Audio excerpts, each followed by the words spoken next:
Hello everyone. Welcome to For Nurses Preparation YouTube channel. I am Neeraj Kumar Kathal. Today is 27 June 2023. Let's begin today's nursing MCQ session for upcoming AIMS NORCET exam. Our first question is the normal uterus weight in grams is. किसी non pregnant female का uterus का total weight कितने gram होता है? 80, 90, 60, 50। Option C is absolutely correct. Non pregnant female के uterus का weight 60 grams होता है और प्रेग्नेंट वुमेन में टर्म प्रेगनेंसी पर यूट्रस का वेट अराउंड 1 केजी या फिर 1000 ग्राम्स के आसपास होता है। Next question is largest organ of human body is. हमारे शरीर का सबसे बड़ा ऑर्गन कौन सा है? Liver, skin, heart, intestine. Largest organ of the human body. The right answer is option B, skin. Skin is the largest organ of our human body. Skin के बारे में ये भी लिख लीजिएगा आप, total surface area of skin. Surface area, skin का total surface area जो होता है वो 22 स्क्वायर फीट होता है। कितना होता है? 22 स्क्वायर फीट, या फिर आप इसे 2 स्क्वायर मीटर भी कह सकते हैं। 22 स्क्वायर फीट कह सकते हैं या 2 स्क्वायर मीटर कह सकते हैं। और हमारी जो स्किन है इसका वेट अगर आपसे पूछ लिया जाए, स्किन का टोटल वेट कितना होता है, तो आप बता सकते हैं अराउंड, यहाँ पर अप्रोक्स लिख लीजिएगा, अप्रोक्सीमेटली 5 केजीज, लगभग 5 किलो के आसपास हमारी स्किन का वेट होता है और ये टोटल 7% ऑफ बॉडी वेट होता है। यानी हमारे शरीर के कुल वजन का लगभग 7% हमारी स्किन का वजन होता है। मान लीजिए कोई 50 किलो का व्यक्ति है तो उसमें करीबन 3.5 किलो जो है स्किन का वेट होगा, यानी कि 46.5 केजीज तो उसका बॉडी वेट है और रिमेनिंग 3.5 केजीज स्किन के कारण वेट होता है। आप चाहें तो अपने रिवीजन के लिए इस स्लाइड का स्क्रीनशॉट ले सकते हैं। ऐसे बेसिक क्वेश्चंस कई बार पूछे जा सकते हैं। Next question is which of the following disease are related to the family corona virus? इनमें से कौन सी डिजीज कंडीशन कोरोना वायरस से संबंधित है? MERS, SARS, कोविड-19 या फिर ये सभी?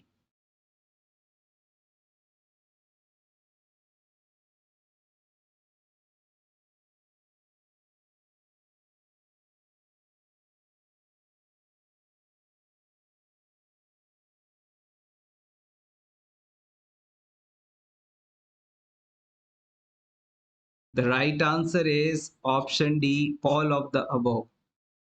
यहाँ पर MERS, SARS और कोविड-19 ये तीनों ही कोरोना वायरस फैमिली से रिलेटेड वायरस के कारण होने वाली डिजीज कंडीशंस हैं। तीनों के फुल फॉर्म की बात कर लेते हैं। सबसे पहले MERS का लिख लीजिएगा, middle east respiratory syndrome, number 1। Second number पर है सीवियर एक्यूट रेस्पिरेटरी सिंड्रोम। और लास्ट में हम बात करेंगे कोविड-19 की। यहाँ पर CO शब्द का मतलब हो गया कोरोना, VI का मतलब हो गया वायरस, और डी का मतलब हो गया डिजीज, और 19 शब्द का मतलब हो गया ये वर्ष 2019 में आया था। तो इस तरह से हमने 3 इम्पोर्टेंट कंडीशंस को यहाँ डिस्कस किया है। सबसे पहला तो था मर्स, MERS, इसका फुल फॉर्म हो गया मिडिल ईस्ट रेस्पिरेटरी सिंड्रोम। फिर अपना आता है सेकंड नंबर पे सार्स, इसे सीवियर एक्यूट रेस्पिरेटरी सिंड्रोम के नाम से जाना जाता है। और थर्ड में आता है आपका वेरी फेमस कोविड 19, जिसमें कोविड शब्द जो है ये अपने आप में एक फुल फॉर्म को रखता है। CO शब्द का मतलब हो गया कोरोना, VI का मतलब हो गया वायरस, और यहाँ पर D का मतलब हो गया डिजीज। तो कोरोना वायरस डिजीज, और 2019 में ये आया था, 2019 में आया था, इस वजह से पीछे 19 लगा हुआ है। तो ये सभी जो कंडीशंस हैं ये एक ही प्रकार की फैमिली कोरोना वायरस से फैली हुई डिजीज कंडीशन है। बेसिकली जो कोरोना वायरस है ये आरएनए टाइप का वायरस होता है, और इसकी फैमिली का नाम है कोरोना विरिडी। आप चाहे तो नोट कर लीजिएगा, कोरोना आरएनए टाइप का वायरस है, इसे हमने प्रीवियस क्लास में भी आपको बताया था। और इसकी जो फैमिली है वो नोट कर सकते हैं, कोरोना विरिडी, कोरोना विरिडी। और कई बार इसकी सब फैमिली भी आपसे पूछ ली जाती है, तो सब फैमिली भी नोट कर सकते हैं, ortho corona viride, ortho corona viride. ये चीज़ें यहाँ से आपकी इम्पोर्टेंट रहने वाली है। चाहें तो इसका स्क्रीनशॉट ले लें आपके रिवीजन के लिए। Next question is the largest artery of the human body is, हमारे शरीर की सबसे लार्जेस्ट आर्टरी कौन सी है? Aorta, carotid, subclavian, pulmonary. Option A is absolutely correct. Aorta शब्द का मतलब होता है टू लिफ्ट अप, यानी ब्लड को ऊपर ले जाने वाली। और हमारी जो एरोटा है इसका डायमीटर की बात करें तो ये 2 से 3 सेंटीमीटर के बीच में होता है, इसीलिए हम इसे लार्जेस्ट करते हैं। और अगर आपसे पूछ लिया जाए कि लार्जेस्ट वेन कौन सी होती है तो कौन सी बताएंगे?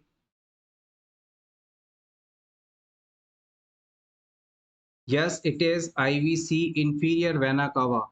ये हमारे बॉडी के लोअर बॉडी पार्ट से ब्लड को लेकर हार्ट के राइट एट्रियम तक पहुंचती है। Next question is a patient who have undergone thyroidectomy suddenly develops signs and symptoms of tetany, the management is, किसी पेशेंट में आपने सर्जरी के द्वारा थायराइड ग्लैंड को रिमूव कर दिया, अब इस पेशेंट में अचानक मसल स्पाज्म आने लग जाते हैं, टिटेनी जैसी कंडीशन डेवलप हो जाती है, तो इसके मैनेजमेंट के लिए आप क्या देंगे? Calcitonin, vitamin D, IV route से कैल्शियम ग्लूकोनेट, या फिर sodium bicarbonate. Thyroidectomy means removal of thyroid gland by the surgery. जब हम थायराइड ग्लैंड को रिमूव करते हैं तो कई बार गलती से थायराइड ग्लैंड के साथ पैराथायराइड ग्लैंड भी रिमूव हो जाती है, और पैराथायराइड ग्लैंड अगर शरीर से बाहर निकल जाए तो हमारी बॉडी में पैराथॉर्मोन नाम का कंटेंट नहीं बन पाएगा, और पैराथॉर्मोन हार्मोन की कमी के कारण हमारे शरीर में कैल्शियम की कमी देखने को मिलेगी, और जिसके कारण टिटेनी जैसी कंडीशन डेवलप होगी, मसल स्पाज्म आएंगे। और इस कैल्शियम की कमी को पूरा करने के लिए हम आईवी रूट से कैल्शियम ग्लूकोनेट दे सकते हैं। Next question is when planning discharge teaching for a young adult, the nurse should include the potential health problem common in this age group. What should the nurse include in this teaching plan? यहाँ पर जो एक बच्चा है जो कि young adult age का है, अब आपको इस बच्चे को हॉस्पिटल से डिस्चार्ज करते समय, डिस्चार्ज टीचिंग देते समय कौन सी पोटेंशियल हेल्थ प्रॉब्लम के लिए अवेयर करना जरूरी है। एक बार फिर से समझिएगा। यंग अडल्टहुड अडल्ट एज के अंदर बच्चों में सबसे ज्यादा कौन सी प्रॉब्लम हो सकती है जिसके लिए टीचिंग प्लान देना जरूरी है। Option one, kidney function, cardiovascular disease, eye problems such as glaucoma, accident including their prevention।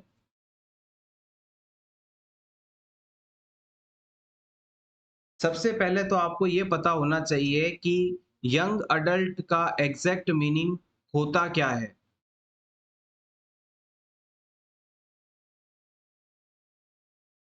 Young adult का एग्जैक्ट मीनिंग होता है कि ऐसा कोई बच्चा जिसकी उम्र लगभग 18 साल के करीब है, उसे हम यंग अडल्ट के रूप में जानते हैं। और ऐसे बच्चों के अंदर सबसे ज़्यादा देखे जाने वाली चीज़ है एक्सीडेंट, क्योंकि इस उम्र के बच्चों के अंदर बहुत ज़्यादा इमैच्योर जजमेंट और इम्पल्सिविटी देखने को मिलती है। यानी कि इस उम्र के बच्चे सोचते कम हैं और एक्टिविटी ज़्यादा परफॉर्म करते हैं। बिना कुछ सोचे समझे कि ऐसा करने पर इसका क्या अंजाम होगा, वो उस काम को कर देते हैं और ऐसी सिचुएशन में ज़्यादातर एक्सीडेंट्स होने का खतरा रहता है।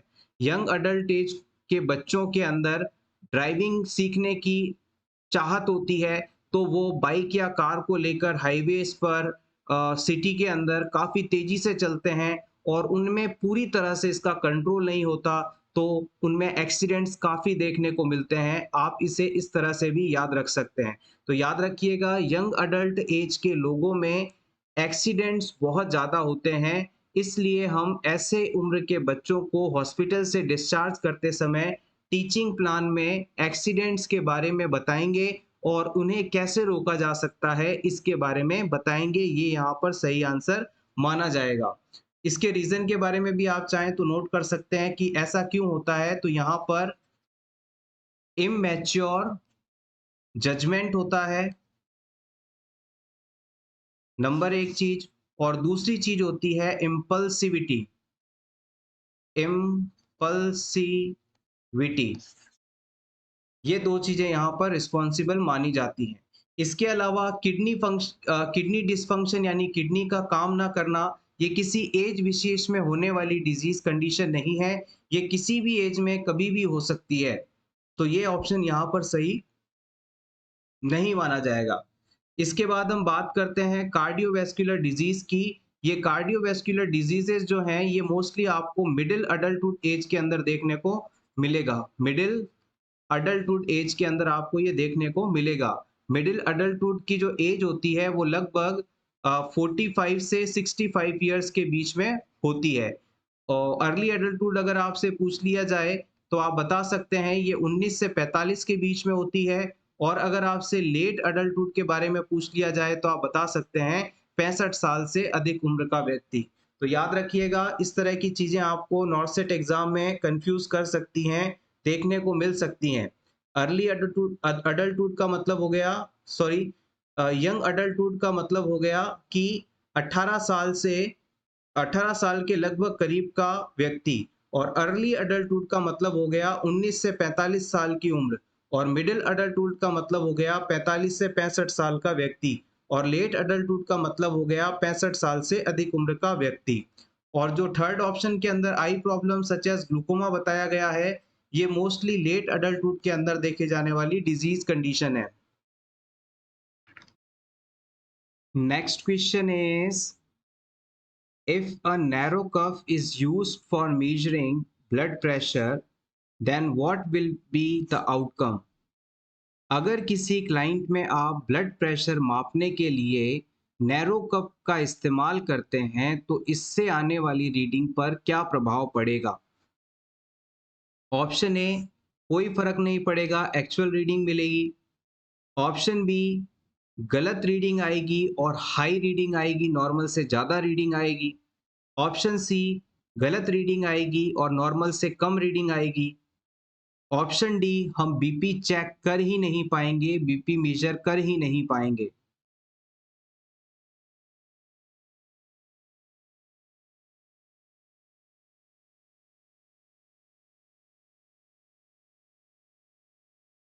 इस क्वेश्चन का सही आंसर होगा ऑप्शन बी। अगर आप किसी पर्सन के अंदर ब्लड प्रेशर चेक कर रहे हैं, मान लीजिए कोई अडल्ट पर्सन है, कोई बड़ा व्यक्ति है, अडल्ट है, उसमें आपको ब्लड प्रेशर चेक करना था और आपने उसमें बच्चे का जो बीपी कफ होता है वो लेकर बांध दिया, यानी कि नैरो बीपी कफ बांध दिया, सकरा छोटा बीपी कफ बांध दिया और ब्लड प्रेशर अब आपने नोट किया। अब ब्लड प्रेशर नोट करेंगे तो जो रीडिंग आएगी वो फॉल्स आएगी और बहुत ज़्यादा हाई आएगी। नॉर्मल से ज़्यादा ब्लड प्रेशर रीडिंग होगी और गलत रीडिंग होगी अगर आप किसी अडल्ट में बच्चे का बीपी कफ यूज़ करते हैं तो। अब इसका ऑपोजिट अपन देख लेते हैं। अब आपको किसी बच्चे का ब्लड प्रेशर चेक करना था, तो आपने क्या किया, अडल्ट वाला बीपी कप उसमें बांध दिया, तो अब जो रीडिंग होगी वो रीडिंग फॉल्स आएगी और डिक्रीज आएगी। यानी बच्चे का हाथ तो छोटा सा था, आपने अडल्ट का बीपी कप लगा दिया, उसका आधा हाथ वैसे ही ढक चुका है। अब अगर आप बीपी की रीडिंग लेंगे तो वो बहुत ही कम आएगी, गलत आएगी। तो हमेशा आपको परफेक्ट साइज का बीपी कप इस्तेमाल करना है। अब बीपी कफ कैसा और कितना होना चाहिए इसके बारे में भी नोट कर लीजिएगा। आपको जिस भी व्यक्ति के अंदर ब्लड प्रेशर चेक करना है, उस पर्सन के अंदर उसका जो हाथ है उसका सरकमफ्रेंस आपको कैलकुलेट कर लेना है। हैंड सरकमफ्रेंस का मतलब हो गया उसके जो बाइसेप्स मसल्स हैं उस एरिया के पूरी मेजरमेंट कर लें। जैसे कि पर्सन का ये हाथ है, अब इसमें उसके हाथ के चारों तरफ की इस मोटाई को माप लें फीते से। अब ये जितनी मोटाई आई है, उसका लगभग 40% चौड़ाई वाला और 80% लंबाई वाला बीपी कप लें, तो आपको बिल्कुल परफेक्ट रीडिंग मिलेगी। यानी जितना पर्सन का हेड अपर हैंड सरकमफ्रेंस है उसका 40% चौड़ाई वाला और 80% लंबाई वाला बीपी कप यदि आप इस्तेमाल करेंगे तो हमेशा आपको परफेक्ट रीडिंग देखने को मिलेगी। Next question is drug to be given during diarrhoea. Diarrhoea या दस्त होने पर कौन सी ड्रग दी जाती है? कोट्राइमोक्साजोल, जिंक, नैलिडिक्सिक एसिड या फिर सिफैक्सिम?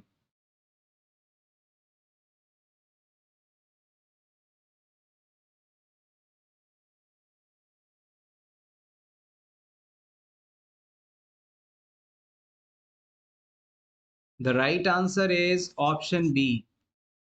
वर्ल्ड हेल्थ ऑर्गेनाइजेशन और यूनिसेफ के अनुसार दस्त होने पर, डायरियल कंडीशन होने पर, एक्यूट डायरिया जैसी स्थिति होने पर हमें डायरिया की ट्रीटमेंट के साथ साथ हाइड्रेशन थेरेपी के साथ साथ 20 mg जिंक भी देना होता है और ये 10 से 14 दिनों तक लगातार दिया जाता है। डब्ल्यूएचओ और यूनिसेफ ने कहा है कि अगर किसी क्लाइंट को एक्यूट डायरियल कंडीशन है तो उसे दस्त के शुरू होने के साथ ही 10 से 14 दिनों तक यानी लगभग 2 सप्ताह तक 20 mg जिंक सप्लीमेंट दिया जाए, जो कि इस कंडीशन में से रिकवरी में हेल्प करेगा। अगर मान लीजिए किसी इन्फेंट को ये कंडीशन हो गया है, यानी कि अगर कोई बच्चा है जिसकी उम्र 6 महीने से कम है, तो इस सिचुएशन में आप उसे 10 mg पर डे के हिसाब से जिंक दे सकते हैं, वो भी अगले 10 से 14 दिनों तक के लिए। This is important, you can take a screenshot for your revision. Next question is the most common preventable complication following abdominal surgery is। इनमें से एब्डोमिनल सर्जरी के बाद सबसे ज्यादा होने वाला प्रिवेंटिबल कॉम्प्लिकेशन कौन सा है? यूरिनरी रिटेंशन, थ्रोम्बोफ्लेबाइटिस, अटेलेक्टेसिस या फिर fluid and electrolyte imbalance?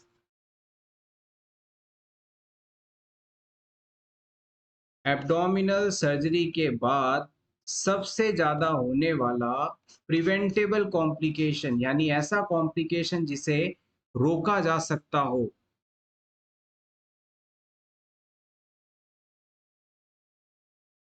The right answer is option C, atelectasis. यहां पर दो चीजें आप याद रखिएगा, एब्डोमिनल सर्जरी हो या किसी भी प्रकार की सर्जरी हो, इसके बाद दो कंडीशंस सबसे ज़्यादा डेवलप होती हैं। किसी भी ऑपरेशन के बाद दो कंडीशंस हैं जो कि डेवलप होने की संभावना सबसे ज़्यादा होती है। पहली तो आपकी है एटेलेक्टेसिस कंडीशन, और दूसरी आपकी होती है paralytic iliacus condition.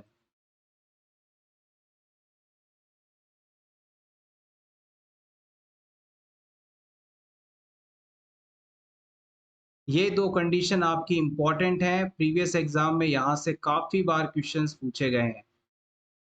Atelectasis and paralytic ileus both are the most common preventable complication following abdominal or any type of surgery. अब इन्हें रोकने के बारे में भी बात कर लेते हैं। ऑपरेशन के बाद किसी क्लाइंट में लंग्स से रिलेटेड एटेलेक्टेसिस कंडीशन नहीं डेवलप हो, इसके लिए हम क्लाइंट में जल्दी से जल्दी deep breathing, coughing exercise, incentive spirometry exercise शुरू करवा देते हैं, और इसके अलावा फिजियोथेरेपी भी जल्दी दी जाती है जिससे कि ये कॉम्प्लिकेशंस नहीं डेवलप हों। ऑपरेशन के बाद एटेलेक्टेसिस कंडीशन ना डेवलप हो, इसके लिए हम क्लाइंट में chest physiotherapy, spirometry, incentive spirometry और deep breathing, deep coughing exercise जल्दी से जल्दी शुरू करवा देते हैं। पैरालाइटिक इलियस कंडीशन के अंदर क्लाइंट की जो इंटेस्टाइन के अंदर मसल्स पाए जाते हैं, उनमें बिना किसी रुकावट के, बिना किसी ऑब्स्ट्रक्शन के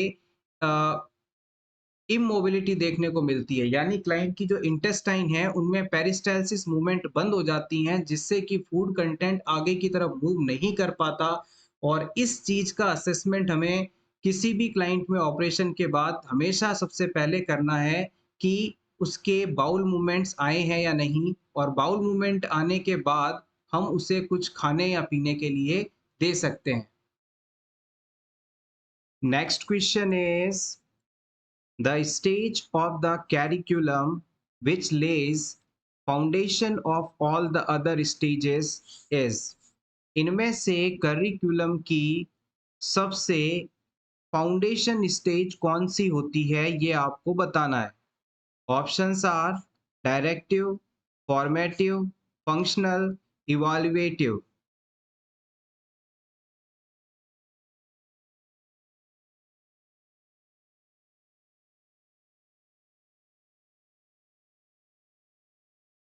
इस क्वेश्चन का सही आंसर है ऑप्शन ए, डायरेक्टिव स्टेज। जब भी हम कैरिकुलम की बात करते हैं तो उसके अंदर टोटल 4 स्टेजेस होती हैं। सबसे पहली स्टेज होती है डायरेक्टिव, उसके बाद आता है फॉर्मेटिव, फिर आता है फंक्शनल, और लास्ट आता है इवैल्यूएटिव स्टेज। टॉरस और स्टैंटन ने स्टेज ऑफ कैरिकुलम में इन 4 स्टेजेस को बताया था, जिसमें से डायरेक्टिव स्टेज को हम सबसे फाउंडेशन स्टेज के रूप में मानते हैं, क्योंकि इसी के कारण बिलीफ और कॉन्सेप्ट आदि को बताया जाता है, आइडेंटिफाई किया जाता है। Next question is, in human each kidney has larger number of filtration unit is called। हमारी हर किडनी के अंदर बहुत अधिक संख्या में फिल्ट्रेशन यूनिट्स पाई जाती हैं जो कि ब्लड को फिल्टर करके यूरिन फॉर्मेशन करती हैं। इन्हें किस नाम से जाना जाता है? नेफ्रॉन, न्यूरॉन, नेपट्यून या neutron?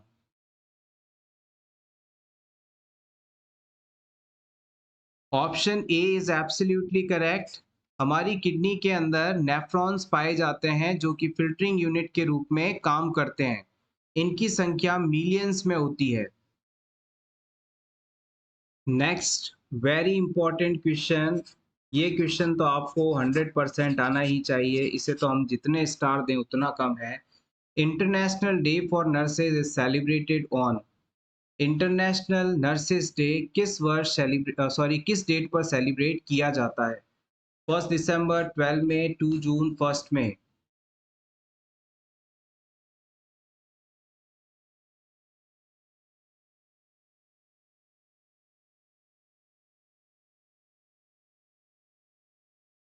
Yes, the right answer is option B.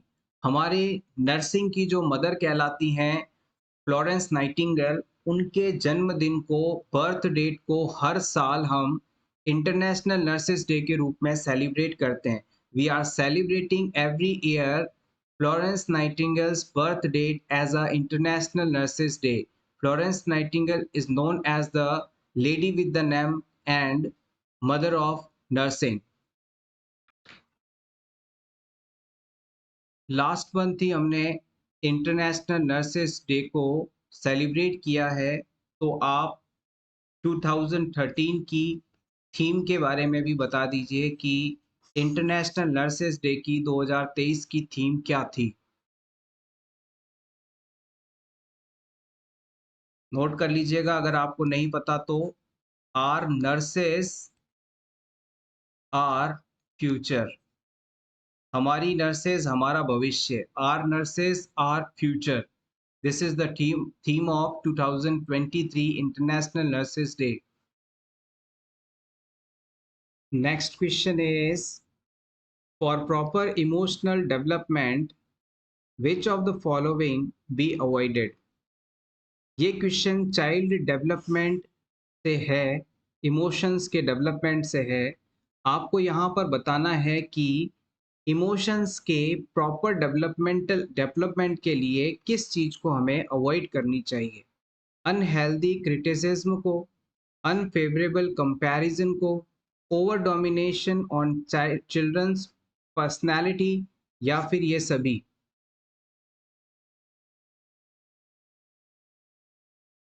किसी भी बच्चे का प्रॉपर इमोशनल डेवलपमेंट के लिए, उसकी भावनाओं के डेवलपमेंट के लिए आपको हमेशा उस बच्चे में अनहेल्दी क्रिटिसिज्म नहीं करना चाहिए। ये बात बिल्कुल सही है। क्रिटिसाइज़ का मतलब होता है कि किसी भी पर्सन के अंदर कमियाँ निकालना, उसे बुरा-भला करना। जैसे बच्चे ने कोई काम कर दिया, उससे गलती हुई, तो आप उसे समझा सकते हैं, सिखा सकते हैं, लेकिन आप उसे अगर जानबूझकर इतना बुरा-भला कर दें, कह दें कि वो इमोशनल रूप से हर्ट हो जाए, तो उसका इमोशनल डेवलपमेंट अच्छा नहीं होगा, प्रॉपर नहीं होगा। इसके बाद अगर किसी किन्हीं 2 बच्चों को आप कंपेयर करते हैं, एक का आईक्यू लेवल ज़्यादा है और एक का आईक्यू लेवल कम है।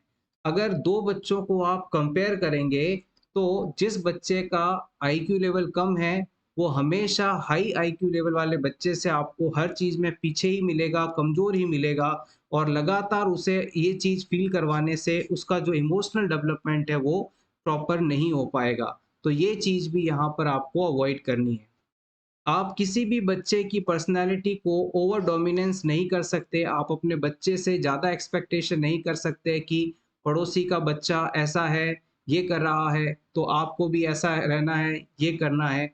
आप बच्चे की पर्सनैलिटी को किसी और की तरह मॉडिफ़ाई करने के लिए ज़्यादा कोशिश नहीं कर सकते, और अगर ऐसा किया जाता है तो कहीं न कहीं बच्चों को इमोशनल हर्ट होता है और उनके इमोशंस का प्रॉपर डेवलपमेंट नहीं हो पाता। तो यहाँ पर ऑप्शन डी बिल्कुल सही ऑप्शन माना जाएगा कि अगर किसी बच्चे का या किसी पर्सन का आपको प्रॉपर इमोशनल डेवलपमेंट करवाना है, तो कभी भी आप उसे अनहेल्दी क्रिटिसाइज़ नहीं करेंगे और अनफ़ेवरेबल उसके साथ कंपैरिज़न नहीं करेंगे और उसकी पर्सनैलिटी को ओवर डोमिनेंस में नहीं रखेंगे। Next question is, multiple referrals between psychiatrist and other professionals is known as. जब किसी पेशेंट को अलग-अलग डॉक्टर्स या साइकियाट्रिस्ट के बीच में रेफर किया जा रहा हो एक से ज़्यादा बार, तो आप इसे किस टर्म द्वारा डिनोट करते हैं? Steering, ping ponging, ganging, touting.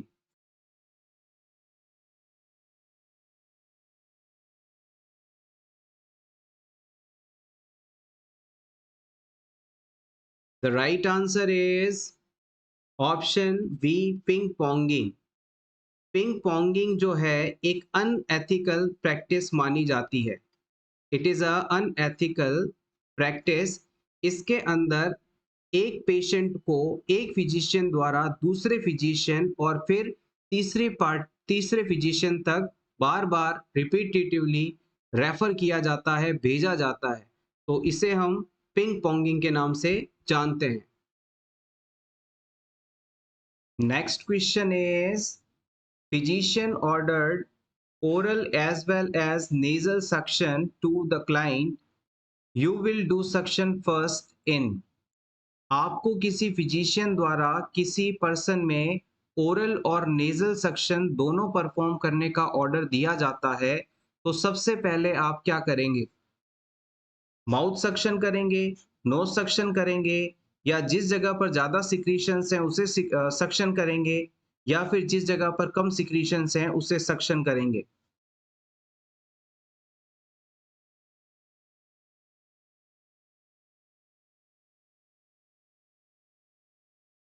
The right answer is option A, mouth.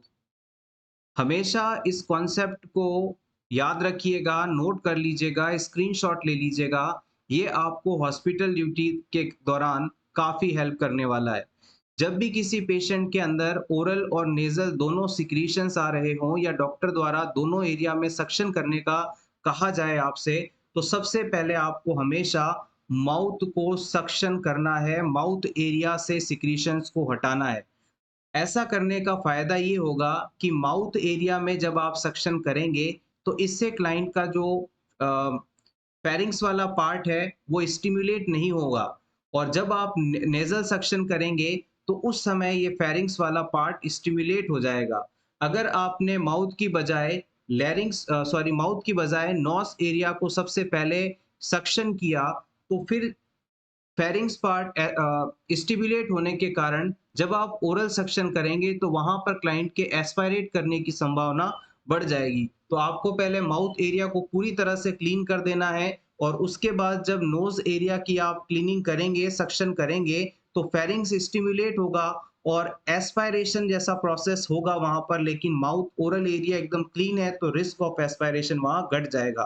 तो always perform mouth section first and then nasal section. Next question is, a 24 years old female client is scheduled for surgery in the morning. Which of the following is the primary responsibility of the nurse?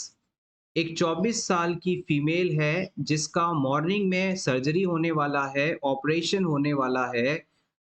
इस patient के लिए as a nurse आपकी सबसे बड़ी यानी primary मुख्य responsibility कौन सी होगी? Option A, taking vital signs. Option B, obtaining the permit. Option C, explaining the procedure. Option D, checking the lab work.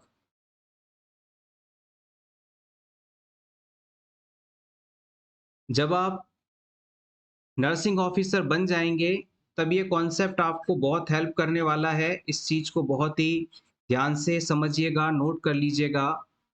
कभी भी आपको ड्यूटी ज्वाइन करने के बाद में अपने पेपर वर्क में पीछे नहीं रहना है, कमज़ोर नहीं रहना है, और हमेशा अपने पेपर वर्क को अप टू डेट रखना है। किसी भी सर्ज अगर आपकी मान लीजिए किसी ऐसे वार्ड में ड्यूटी लगती है जहाँ से पेशेंट्स को ओटी में भेजा जाता हो, तो ओटी में भेजने के जस्ट पहले और ओटी से पेशेंट को रिसीव करने के जस्ट बाद सबसे सबसे सबसे पहला काम आपका होना चाहिए पेशेंट के वाइटल साइंस को नोट करना। पता चला ओटी से पेशेंट डेथ होकर ही आया है, आपने वार्ड में रिसीव कर लिया उसे और आपने वाइटल्स चेक नहीं किए, और बाद में जब फैमिली मेंबर्स आए तब वो उसे देखा तो वो डेड हो चुका था, तो सारा केस आप पर बन जाएगा, आपकी जॉब पर बात आ सकती है। तो हमेशा आपको जब भी क्लाइंट को रिसीव करना है, तो सबसे पहले उसकी जो वाइटल साइंस हैं उसे चेक करना है, उसका टीपीआर चेक करना है, temperature, pulse, respiration, blood pressure, ये सभी चीज़ें चेक करनी है, और उसके बाद कोई दूसरा काम करना है। ऑब्टेनिंग अ परमिट का मतलब है कंसेंट को लेना। कंसेंट लेना जो है डॉक्टर की जिम्मेदारी है। पेशेंट को प्रोसीजर के बारे में समझाना कंसेंट लेते समय ये भी डॉक्टर की जिम्मेदारी है। लैब वर्क का काम भी डॉक्टर देख सकते हैं। तो हमारा मेन काम है, सबसे प्राइमरी रिस्पॉन्सिबिलिटी है वाइटल साइंस का असेसमेंट करना। Next question is exclusive breast feeding helps in. अगर किसी बच्चे को 6 महीने की उम्र तक सिर्फ और सिर्फ माँ का दूध पिलाया जाता है, मदर्स ब्रेस्ट मिल्क दिया जाता है, तो इसे हम एक्सक्लूसिव ब्रेस्ट मिल्क फीडिंग कहते हैं। और इसके क्या फ़ायदे हैं ये आपको बताना है। ये डायरिया कंट्रोल करने में हेल्प करता है, ये रेस्पिरेटरी ट्रैक्ट इन्फेक्शन से बचाता है, ये इम्यून सिस्टम को इम्प्रूव करता है, या फिर ये सभी। एक्सक्लूसिव ब्रेस्ट फीडिंग देने का क्या फ़ायदा है बच्चों को, ये आपको बताना है। Right answer is option D. अगर आप 6 महीने तक के बच्चों को सिर्फ माँ का दूध पिला रहे हैं, तो इसके अलावा उसे एक्स्ट्रा पानी भी पिलाने की आवश्यकता नहीं है। बच्चे की ग्रोथ के लिए जितने भी सब्सटेंस आवश्यक हैं उस समय, वो सभी सब्सटेंसेस बच्चे को ब्रेस्ट मिल्क से मिल जाते हैं। और इसके साथ ही ब्रेस्ट मिल्क के अंदर इम्यूनोग्लोबुलिन ए पाया जाता है, जो कि बच्चों में डायरिया जैसी condition, infection, respiratory tract infection, सभी को sorry immunoglobulin A breast milk में पाया जाता है, जो बच्चे को कई प्रकार के इन्फेक्शन से बचाता है, जिसमें डायरिया और रेस्पिरेटरी ट्रैक्ट इन्फेक्शन इम्पोर्टेंट है। इसके अलावा इम्यूनोग्लोबुलिन के कारण बच्चे की जो इम्यूनिटी है वो भी बढ़ जाती है। Next question is positive babies की साइन इज।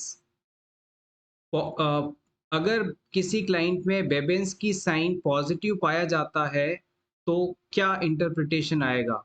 ये अडल्ट्स में नॉर्मल होता है, सॉरी एबनॉर्मल होता है, चिल्ड्रन में एबनॉर्मल होता है, ये सभी एज ग्रुप के लोगों में एबनॉर्मल होता है, या फिर all the above are correct?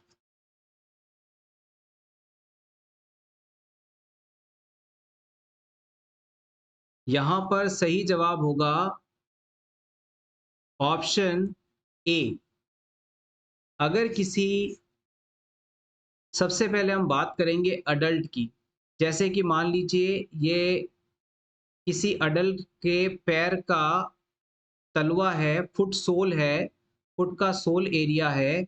हमने अडल्ट पर्सन के फुट के सोल एरिया पर किसी हल्की तीखी नुकीली चीज को लेकर इस प्रकार से स्ट्रोक किया, इस प्रकार से वहां पर टच किया।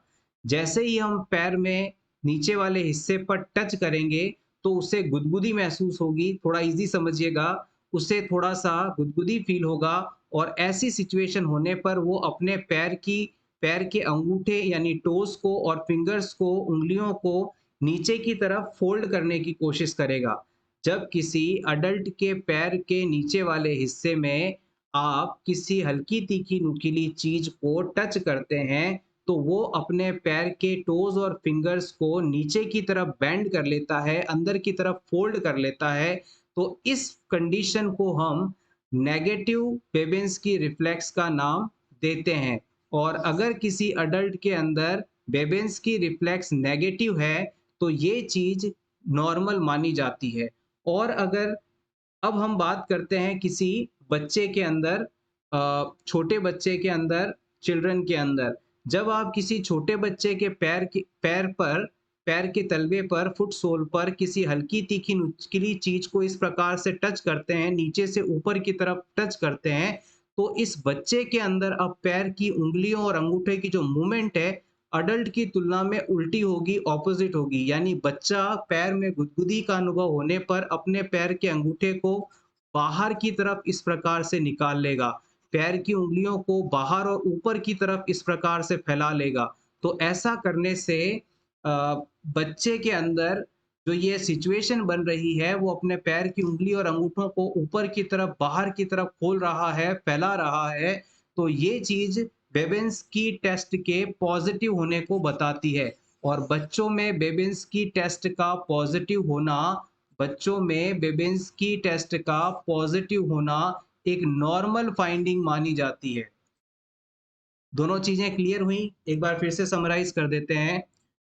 अगर आप किसी छोटे बच्चे में बेबेन्स की टेस्ट करते हैं, उसके पैर के तलवे पर किसी कम निकीली चीज से स्ट्रोक करते हैं, तो बच्चा अपने पैर की उंगलियों और अंगूठों को ऊपर की तरफ और बाहर की तरफ खोलता है, fanning of toe and finger movement show करता है। तो इसका मतलब है बच्चे में बेबेन्स की रिफ्लेक्स पॉजिटिव है और ये एक नॉर्मल फाइंडिंग है, ऐसा बच्चों में होता है। अब अडल्ट्स की बात करते हैं, तो अडल्ट के अंदर जब बेबेन्स की टेस्ट किया जाता है तो उसमें ये टेस्ट नेगेटिव आता है। ये अडल्ट अपनी उंगलियों को नीचे और अंदर की तरफ फोल्ड करता है, ये चीज अडल्ट के अंदर नॉर्मल है। अब अगर किसी अडल्ट पर्सन के अंदर बच्चों की तरह पैर की उंगली ऊपर और बाहर की तरफ खुले, यानी कि ये बेबेन्स की रिफ्लेक्स पॉजिटिव पाया जाए, तो इसका मतलब है कहीं ना कहीं बच्चे के स्पाइनल कॉर्ड और ब्रेन के डेवलपमेंट में कमी है और इसे इसका प्रॉपर डेवलपमेंट नहीं हो पाया है। तो याद रखिएगा, बेबेन्स की टेस्ट का बच्चों में पॉजिटिव होना तो नॉर्मल है, लेकिन अडल्ट के अंदर अगर ये पाया जाता है तो इसे हम एबनॉर्मल मानकर चलते हैं। Next question is, following are the cause of behaviour problems among children except. Except word आते ही क्वेश्चन का मीनिंग ऑपोजिट हो जाता है, इसे याद रखिएगा। यहाँ पर जो चार ऑप्शंस बताए गए हैं उनमें से कौन सा बिहेवियर प्रॉब्लम का कारण नहीं होता, ये आपको बताना है। Parental factors, social relationship, family environment, physical health.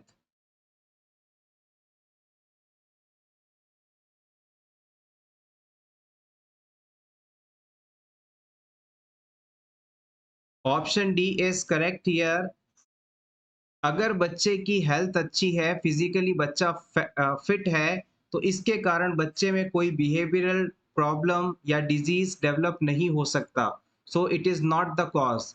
अगर फैमिली एनवायरनमेंट अच्छा ना हो, रिलेशनशिप्स अच्छी ना हो और पेरेंटल फैक्टर्स जो कि बच्चे की पेरेंटिंग के लिए सही तरह से अपने काम को नहीं कर पा रहे हो, तो उन सिचुएशन के अंदर बच्चों में बिहेवियरल प्रॉब्लम डेवलप हो सकती है।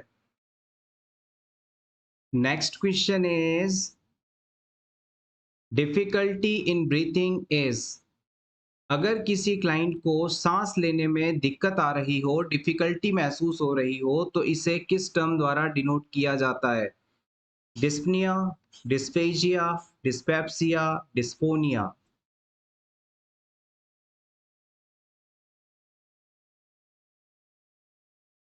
The correct answer is option A, dyspnoea.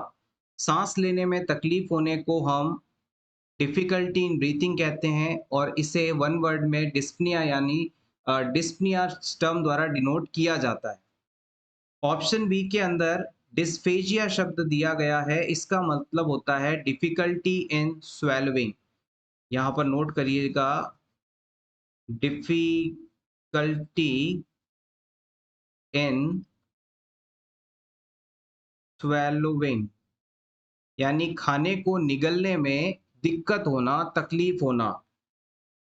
Option C के अंदर डिस्पेप्सिया शब्द दिया गया है, इसका मतलब होता है डिफिकल्टी इन डाइजेशन, यानी कि खाने को पचाने में दिक्कत होना। और लास्ट में दिया गया है डिस्फोनिया। डिस्फोनिया शब्द का मतलब होता है डिफिकल्टी इन स्पीकिंग, यानी कि बोलने में दिक्कत आना। तो यहाँ पर हमने चार चीजों को डिस्कस किया। Difficulty in breathing is called dyspnoea, difficulty in swallowing is called dysphagia, difficulty in digestion is called dyspepsia and difficulty in speaking is called dysphonia। आप चाहें तो अपने रिवीजन के लिए इसका स्क्रीनशॉट ले सकते हैं। Next question is, a client with hepatitis B asked the nurse, are there any medication to help me get rid of this problem? Which is the best response by the nurse?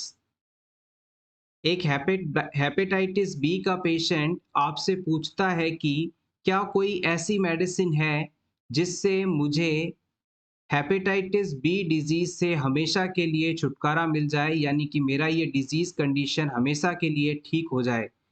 इस statement के response में as a nurse आप क्या कहेंगे, ये आपको select करना है। Option one, sedatives can be given to help you relax. आप इस पेशेंट से कहेंगे कि हम आपको सिडेटिव्स देंगे जिससे कि आप रिलैक्स महसूस करेंगे। Option two, we can give you immune serum globulin. हम आपको इम्यून सीरम ग्लोब्यूलिन दे सकते हैं। Option three, vitamin supplements are frequently helpful and hasten your recovery. Vitamin supplements देने से आपकी ये डिजीज कंडीशन से रिकवर होने में आपको तेजी मिलेगी। Option four, there are medications to help reduce viral load and liver inflammation. हमारे पास कुछ ऐसी मेडिसिन हैं जो कि आपके वायरल लोड को कम करके लीवर इन्फ्लेमेशन को घटाएगी। Which statement is correct that you will give to this patient after asking the treatment of hepatitis B?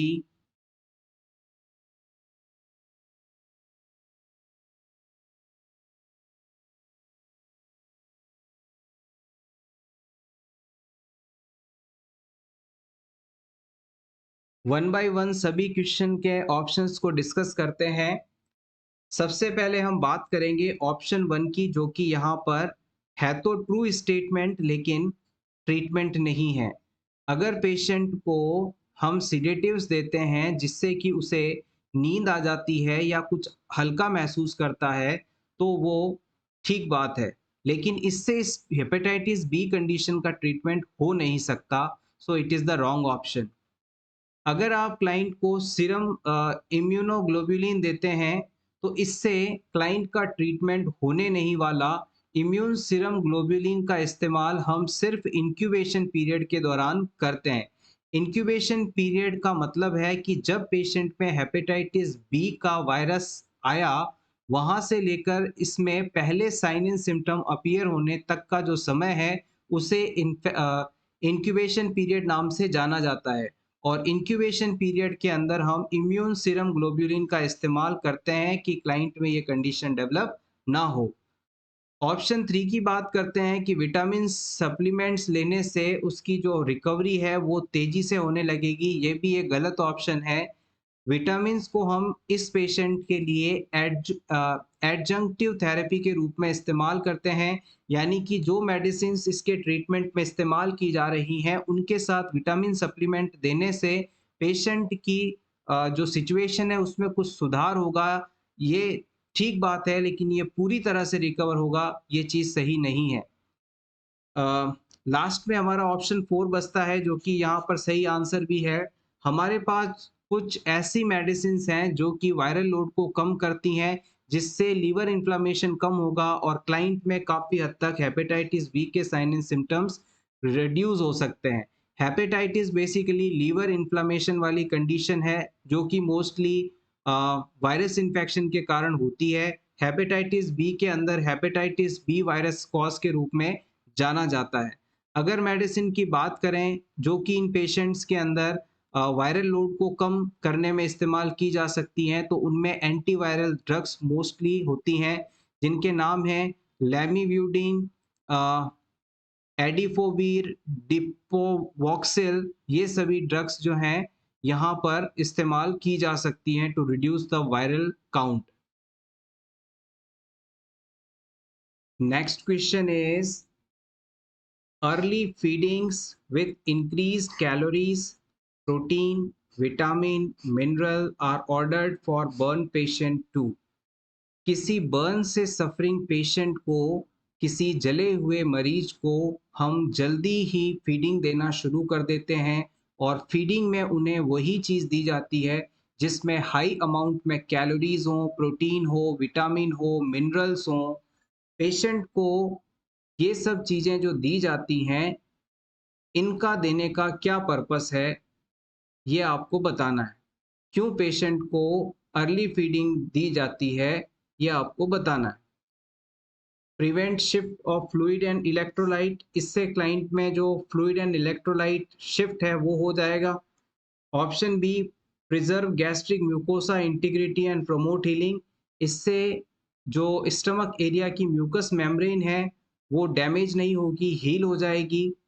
Option C, treat hyperkalaemia associated with burn, burn patient को जो hyperkalaemia condition develop हो रही है वो ठीक हो जाएगी। Promote hydration and calcium balance, इससे बॉडी में हाइड्रेशन बढ़ेगा और कैल्शियम बैलेंस भी मेंटेन रहेगा। बर्न के बाद पेशेंट को कैलोरी, प्रोटीन, विटामिन, मिनरल जल्द ही शुरू कर दिए जाते हैं खिलाने पिलाने। इससे सबसे बड़ा एडवांटेज होता है कि उसकी जो गैस्ट्रिक म्यूकोसा है वो हील हो जाती है, उसकी इंटीग्रिटी बनी रहती है और क्लाइंट में अदर कॉम्प्लिकेशंस जैस नहीं होते। So option B is correct here. Next question is the most common assessment for mentally ill patient is done by, किसी मानसिक रूप से अस्वस्थ व्यक्ति में सबसे ज्यादा इस्तेमाल किया जाने वाला असेसमेंट मेथड कौन सा है? Taking psychiatric history, doing neurological exam, electroencephalography या फिर मेंटल स्टेटस एग्जामिनेशन।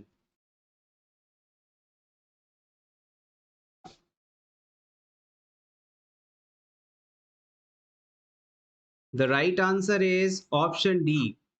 किसी भी मेंटली इल पेशेंट के अंदर मेंटल स्टेटस एग्जामिनेशन यानी एमएसई सबसे ज़्यादा किया जाने वाला असेसमेंट है। इस प्रकार के मेंटल स्टेटस एग्जामिनेशन के अंदर हम पर्सन के माइंड की फंक्शनल एबिलिटी को चेक करते हैं।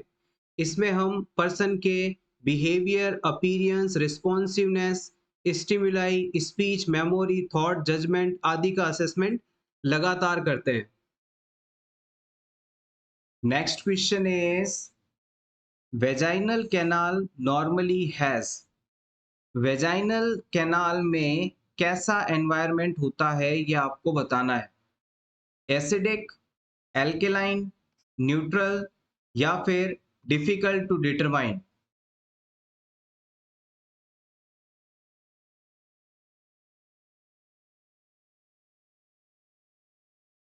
The right answer is option A, acid environment.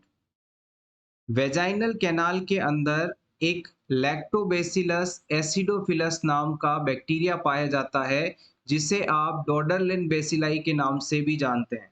आप चाहें तो इसे नोट कर सकते हैं। लैक्टोबैसिलस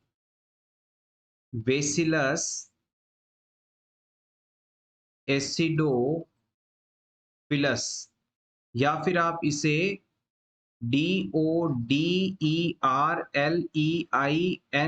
डोडरलिन्स बेसिलाई, BACILLI बेसिलाई इस नाम के बैक्टीरिया के रूप में जानते हैं। ये जो बैक्टीरिया है ये फीमेल की वेजाइनल कैनाल के अंदर पाया जाता है और ये बैक्टीरिया क्या करता है, ये वेजाइना में मौजूद ग्लाइकोजन को लैक्टिक एसिड में कन्वर्ट करता रहता है। किस में कन्वर्ट करता है? लैक्टिक एसिड में कन्वर्ट कर देता है। अब यहाँ वेजाइना में मौजूद जो ग्लाइकोजन है वो मोस्टली लैक्टिक एसिड में कन्वर्ट हो चुकी है, तो लैक्टिक एसिड की प्रेजेंस के कारण जो वेजाइनल कैनाल है उसमें एसिडिक एनवायरनमेंट देखने को मिलता है। अब इस चीज का एडवांटेज क्या है ये भी जान लीजिए। एसिडिक एनवायरनमेंट होने के कारण यहाँ पर कोई भी हार्मफुल पैथोजन या बैक्टीरिया ग्रो नहीं कर पाता। इसके कारण वेजाइनल एरिया में इन्फेक्शंस नहीं होते, यूरिनरी ट्रैक्ट इन्फेक्शंस नहीं होते, तो ये फीमेल के लिए एक अच्छी फेवर वाली चीज है। कुछ बैक्टीरिया बॉडी के विशेष हिस्सों में पाए जाते हैं जो कि शरीर के लिए फायदेमंद होते हैं। अगर ये बैक्टीरिया यहाँ से निकलकर किसी और जगह पहुंच जाए तो वो वहां पर डिजीज कंडीशन कॉज कर सकता है। तो जो बैक्टीरिया शरीर के विशेष हिस्से में मौजूद रहकर शरीर को फायदा पहुंचाता है उसे हम नॉर्मल फ्लोरा के रूप में भी जानते हैं। Next question is the nurse is working in emergency room when a client arrives with severe burn in left arm, hand, face, neck. Which action should receive priority? आप किसी हॉस्पिटल के emergency ward में काम कर रहे हैं। अचानक एक ऐसा बर्न का पेशेंट, बर्न का केस वहां पर आता है जिसमें बायां हाथ जला हुआ है, चेहरा जला हुआ है, गर्दन जली हुई है, इस सिचुएशन में सबसे पहला एक्शन आपके द्वारा कौन सा लिया जाएगा? आप आईवी लाइन शुरू करेंगे, ऑक्सीजन लगाएंगे, ब्लड गैस एनालिसिस करवाएंगे या फिर उसे पेन मेडिसिन देंगे?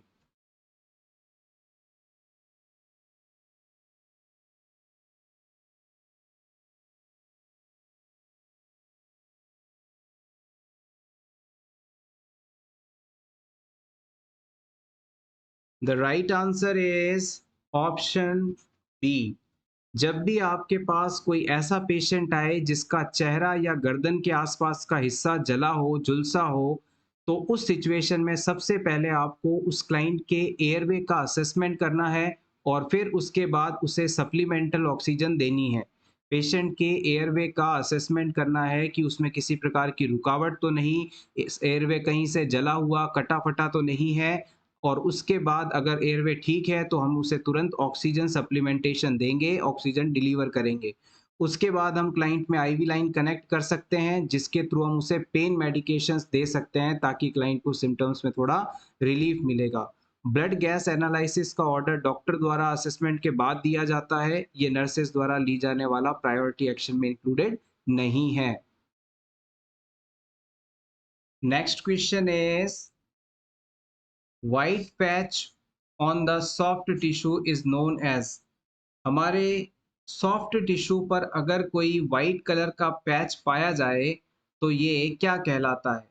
इरिथ्रोप्लेकिया, ल्यूकोप्लेकिया, मैस्टोडाइनिया या फिर option A and C both?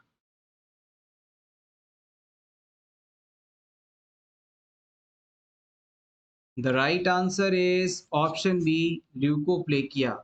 जहां कहीं भी आपको ल्यूको या ल्यूक शब्द देखने को मिले तो इसका मतलब होता है white colour.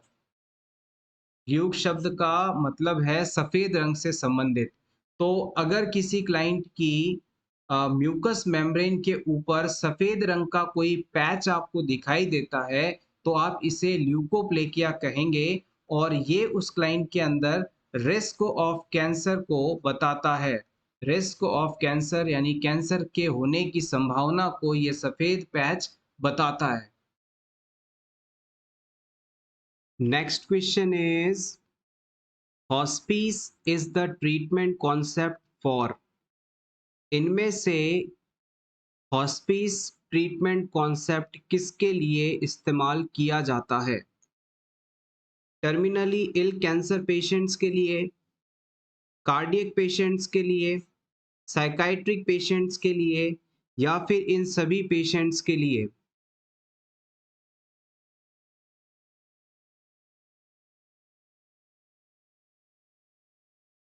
Option A is correct here. यहाँ पर hospice care of treatment terminally ill cancer patients के लिए इस्तेमाल किया जाता है, या हम यूं कह सकते हैं कि ऐसा कोई भी पेशेंट जिसकी डेथ होना लगभग निश्चित है, उसे ट्रीटमेंट द्वारा ठीक नहीं किया जा सकता, ऐसे सभी पेशेंट्स टर्मिनली इल कहलाते हैं। और इन टर्मिनल इल पेशेंट्स में हॉस्पिस केयर कॉन्सेप्ट को इस्तेमाल करके ट्रीट किया जाता है। अगर हम थोड़ा-सा और स्पेसिफिक होना चाहें, तो 2 टर्म्स होती हैं। एक होता है हॉस्पिस ट्रीटमेंट और एक होता है पैलिएटिव केयर। इन दोनों में थोड़ा-सा फ़र्क है। नॉरसेट जैसे एग्ज़ाम में इस चीज़ को पूछा जा सकता है आपसे, थोड़ा टिपिकल है, ध्यान से समझिएगा। मान लीजिए किसी पेशेंट को रिसेंटली कैंसर डायग्नोस हुआ और उसे पता चला कि अब उसकी डेथ होने वाली है, या फिर ऐसा मान लीजिए कोई ऐसी डिजीज कंडीशन किसी क्लाइंट को आइडेंटिफाई हो गई जिससे उसकी डेथ होना निश्चित है। कैंसर भी हो सकता है, कोई और भी कंडीशन हो सकती है। तो जैसे ही ये चीज आइडेंटिफाई हुई कि क्लाइंट को टर्मिनल इलनेस हो चुकी है, तो डायग्नोसिस के साथ ही, ट्रीटमेंट के साथ ही पेशेंट को और उसके फैमिली मेंबर्स को जो केयर दी जाएगी उसे हम पैलिएटिव केयर के नाम से जानते हैं। और जब हम पेशेंट का ट्रीटमेंट कंप्लीट कर देते हैं और अब पेशेंट के बचने की कोई संभावना नहीं है, अब सिर्फ उसे इसेंशियल ड्रग दी जाती है, पेन किलर दी जाती है, जिससे कि वो अपना जीवन साइकिल पूरा कर सके, तो उस समय जो केयर दी जाती है ट्रीटमेंट के स्टॉप होने के बाद, उसे हम हॉस्पिस केयर के रूप में जानते हैं। थोड़ा स्पेसिफिक है, ध्यान से समझिएगा, एक बार फिर से रिपीट करते हैं। जैसे ही किसी क्लाइंट को टर्मिनल इलनेस है, इस चीज का पता चलता है, उस पेशेंट में डायग्नोसिस और ट्रीटमेंट के साथ साथ जो केयर उसे और उसके फैमिली मेंबर्स को दी जाती है, उसे हम पैलिएटिव केयर के नाम से जानते हैं। और हॉस्पिस केयर जो है, जब पेशेंट का ट्रीटमेंट ऑलमोस्ट कंप्लीट हो चुका होता है, उसके बाद उसे दी जाने वाली केयर कहलाती है। Next question is the rule of residence generally followed in society is. हमारी सोसाइटी के अंदर रेजिडेंस का कौन सा नियम फॉलो किया जाता है? पैट्रीलोकल, मैट्रीलोकल, बायोलोकल या फिर इनमें से कोई नहीं?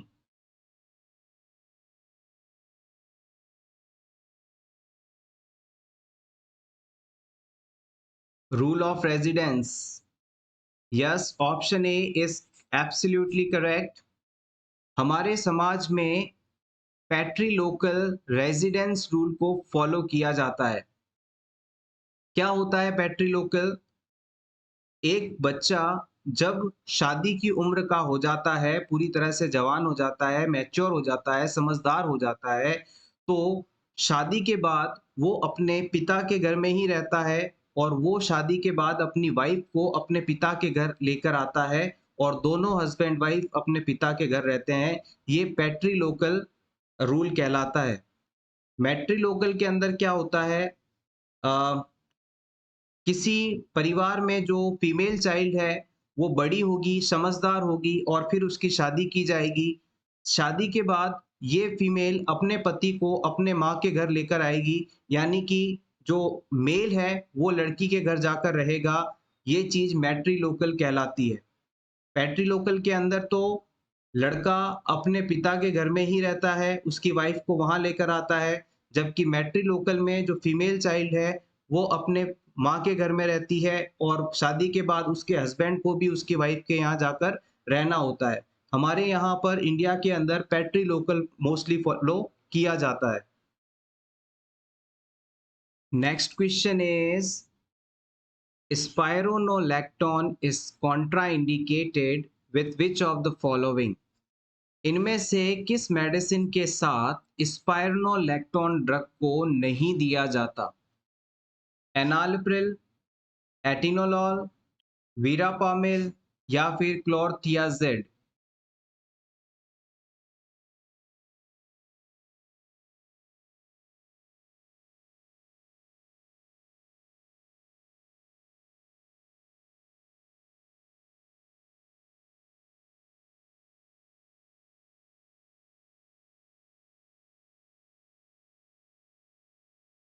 सबसे पहले हम बात करेंगे स्पायरोनोलैक्टोन ड्रग की।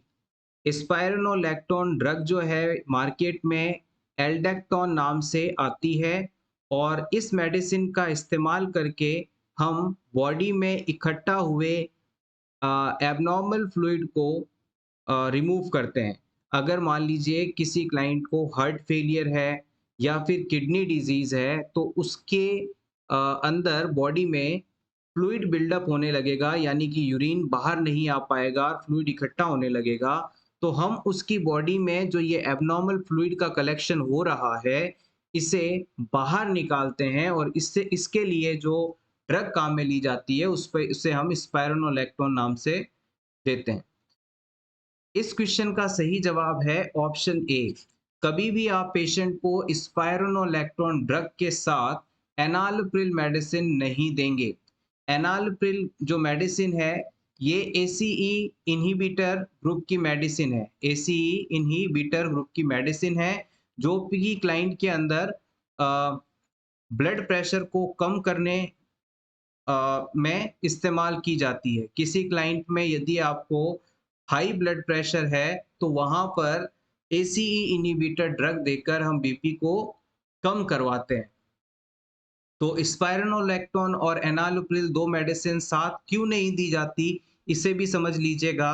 अगर आपने पेशेंट को एनालोप्रिल और स्पाइरोनोलेक्टोन दोनों मेडिसिन एक साथ दे दी, तो इससे क्लाइंट की बॉडी के अंदर जो पोटेशियम की मात्रा है, वो बढ़ने लगेगी और पोटेशियम की मात्रा अगर शरीर में बढ़ती है, तो इससे क्लाइंट के अंदर वीकनेस, कन्फ्यूजन, टिंगलिंग, डिसरिथमिया, ये सभी कंडीशंस देखने को मिल जाएंगी। मोस्टली पोटेशियम का लेवल बढ़ने से एबनॉर्मल हार्ट बीट्स डेवलप होने की संभावना रहती है, डिसरिथमियाज डेवलप होने की संभावना रहती है, जिससे कई बार क्लाइंट की डेथ तक हो जाती है।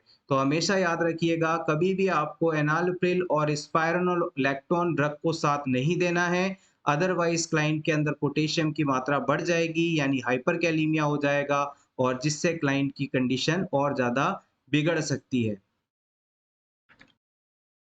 Next important question is action which halts the progress of disease at its incipient stage and prevents complication relates to which of the level of prevention? आपको इन चारों में से उस लेवल ऑफ प्रिवेंशन के ऑप्शन को सेलेक्ट करना है जिसमें डिजीज की प्रोग्रेस को रोककर हम कॉम्प्लिकेशंस के डेवलपमेंट को भी रोक पाते हैं। क्या ये प्राइमरी प्रिवेंशन है, सेकेंडरी है, टर्सरी है या फिर ये सभी?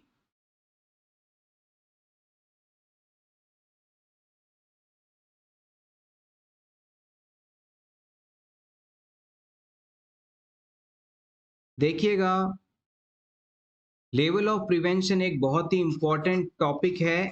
इसके 4 टाइप्स होते हैं। बेसिकली लेवल ऑफ प्रिवेंशन में हम अलग-अलग स्टेज के अंदर डिज़ीज़ को प्रिवेंट करते हैं और डिज़ीज़ को प्रिवेंट करने के लिए क्या-क्या मेथड्स, इंटरवेंशंस हम इस्तेमाल करते हैं, इस चीज़ को पूछा जाता है। सबसे पहले हम बात करते हैं प्रीमोर्डियल स्टेज। यह वह स्टेज होती है जिसके अंदर क्लाइंट की लाइफ में ना तो डिज़ीज़ कंडीशन है और ना ही रिस्क फैक्टर मौजूद है। इस इस कंडीशन के अंदर हम क्लाइंट को एजुकेशन देते हैं जिससे कि वो अपनी लाइफ को हेल्दी तरीके से आगे बढ़ा पाए। प्राइमरी लेवल ऑफ प्रिवेंशन उस समय इस्तेमाल की जाती है जब क्लाइंट की लाइफ में रिस्क फैक्टर्स तो आ गए हैं लेकिन अभी क्लाइंट को डिजीज नहीं हुआ है। इस सिचुएशन में हम क्लाइंट को एजुकेशन देते हैं, इम्यूनाइज करते हैं। ये सभी प्राइमरी प्रिवेंशन के अंदर इंक्लूड किए जाते हैं। सेकेंडरी लेवल ऑफ प्रिवेंशन का इस्तेमाल उस समय किया जाता है जब क्लाइंट के अंदर डिजीज कंडीशन आ चुकी है, यानी क्लाइंट अब बीमार हो चुका है, उसे डिजीज हो चुकी है और इस केस के अंदर हम डिजीज को अर्ली स्टेट में डायग्नोस करने के साथ ही उसका अर्ली स्टेज में ट्रीटमेंट भी शुरू करते हैं। तो हम कह सकते हैं कि सेकेंडरी स्टेज के अंदर पेशेंट डिजीज के साथ हॉस्पिटल आएगा और सेकेंडरी लेवल ऑफ प्रिवेंशन के अंदर इंटरवेंशन के रूप में अर्ली डायग्नोसिस और ट्रीटमेंट को इंक्लूड किया जाता है। नेक्स्ट हम बात करते हैं टर्सरी प्रिवेंशन की। इसके अंदर हम बेसिकली क्लाइंट अपने डिजीज से अब पहले से काफ़ी ठीक हो चुका होता है, क्लाइंट रिकवरी मोड के अंदर होता है। यहाँ पर हम क्लाइंट को इंटरवेंशंस के रूप में रिहैबिलिटेशन प्रोसेस करवाते हैं ताकि क्लाइंट अपनी लाइफ को पहले की तरह हेल्दी तरीके से, बेहतर तरीके से जी सके। आप चाहें तो इसका स्क्रीनशॉट ले लें। यहाँ पर समराइज्ड वे में हमने लेवल ऑफ प्रिवेंशन को डिस्कस किया। इसके एग्जाम्पल्स को हम अपकमिंग वीडियोस के अंदर डिस्कस करते रहेंगे। Next question is a nurse is monitoring for clinical manifestations of infection in a client with a diagnosis of Addison's disease. Which body mechanism related to infectious process does the nurse conclude is impaired as a result of this disease? आपके पास एक Edison's disease का patient है और इस Addison disease के patient में infection develop हो चुका है। आप इस एडिसन्स डिजीज से सफरिंग क्लाइंट में नीचे बताए ऑप्शंस में से कौन सी चीज नहीं होने के कारण इन्फेक्शन प्रोसेस डेवलप हुआ है, ये आपको बताना है। सिंपली कहें तो एडिसन्स डिजीज होने पर इन चारों में से कौन सी चीज नहीं हो पाती जिसके कारण क्लाइंट में इन्फेक्शंस डेवलप होते हैं? Stress response, electrolyte balance, metabolic response sorry process, respiratory function.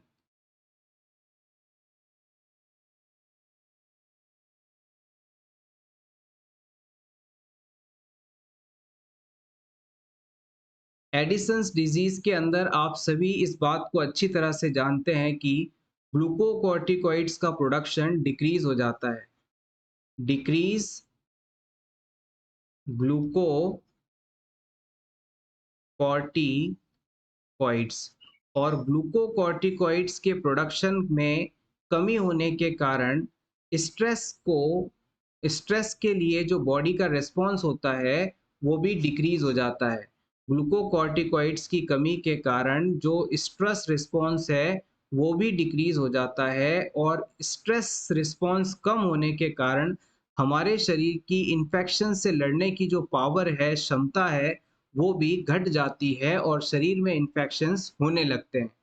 एक बार फिर से समझिएगा, अगर किसी क्लाइंट में एडिसन्स डिजीज है, तो इस डिजीज के कारण ग्लूकोकॉर्टिकॉइड्स का प्रोडक्शन घट जाता है, और ग्लूकोकॉर्टिकॉइड्स का प्रोडक्शन घटने के कारण बॉडी की स्ट्रेस को रिस्पॉन्स करने की जो एबिलिटी है, वो भी कम हो जाती है, और इसके कारण हमारे शरीर में इन्फेक्शन से लड़ने की जो क्षमता है, वो भी घट जाती है, और हमें इन्फेक्शन होने का खतरा बढ़ जाता है। तो यहाँ पर ऑप्शन ए बिल्कुल सही माना जाएगा। रिमेनिंग ऑप्शंस की यदि बात करें तो इलेक्ट्रोलाइट बैलेंस डिस्टर्ब होता है। एडिसन्स डिजीज वाले पेशेंट में आपको हमेशा हाइपोनेट्रीमिया जैसी कंडीशन देखने को मिलती है, यानी कि सोडियम का लेवल कम हो जाता है। साथ ही साथ पोटेशियम का लेवल आपको बढ़ा हुआ मिलता है। लेकिन पोटेशियम का लेवल बढ़ना और सोडियम का लेवल घटना, ये एक इलेक्ट्रोलाइट इम्बैलेंस है। इनके कारण कहीं भी इन्फेक्शन से लड़ने की क्षमता प्रभावित नहीं होती, तो ये ऑप्शन आपका गलत माना जाएगा।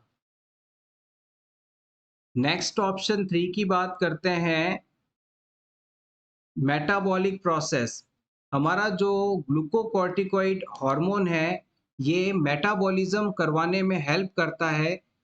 ये बात सही है, लेकिन इससे इन्फेक्शन पर कोई प्रभाव पड़ेगा, ये चीज़ डायरेक्टली लिंक्ड नहीं है, इसलिए हमने इसे सही नहीं माना। और इस डिजीज़ कंडीशन में ग्लूकोकॉर्टिकॉइड्स की कमी के कारण रेस्पिरेटरी सिस्टम प्रभावित नहीं होता। तो सिंपल सी चीज़ याद रखिएगा, एडिसन्स डिजीज़ होने पर ग्लूकोकॉर्टिकॉइड्स की कमी हो जाती है शरीर में, जिसके कारण बॉडी का स्ट्रेसफुल सिचुएशंस में रिस्पॉन्स कम हो जाता है, और हमारी इन्फेक्शन से लड़ने की क्षमता भी कम हो जाती है। इसके अलावा एडिसन्स डिजीज में सोडियम की कमी और पोटेशियम की अधिकता देखने को मिलती है। Next question is, for which client response should the nurse monitor when assessing for complications of hyperparathyroidism? किसी क्लाइंट में अगर पैराथायरॉइड ग्लैंड बहुत ज़्यादा एक्टिव हो जाए, अपने सिक्रेशंस को बहुत ज़्यादा सिक्रीट करने लगे, तो इस सिचुएशन में कौन सी फाइंडिंग देखने को मिलेगी? Tetany, seizure, bone pain, grave disease.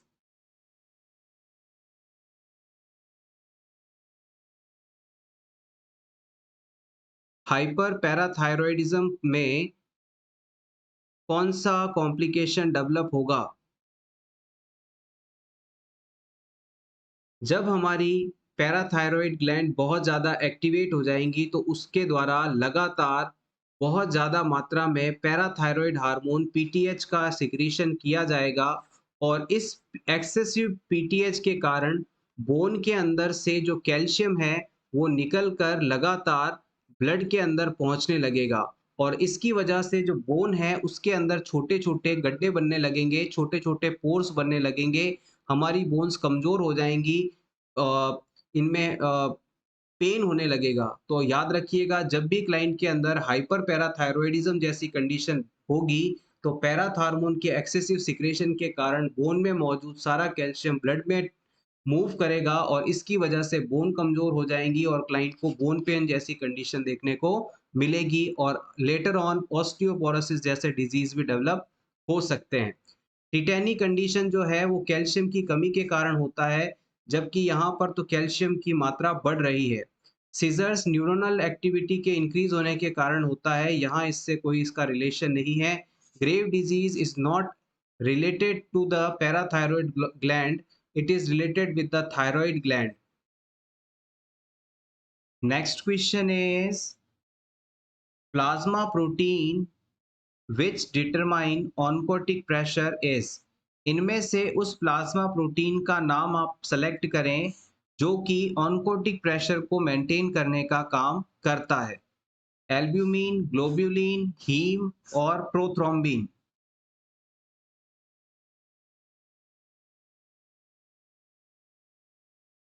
The right answer is option A, albumin.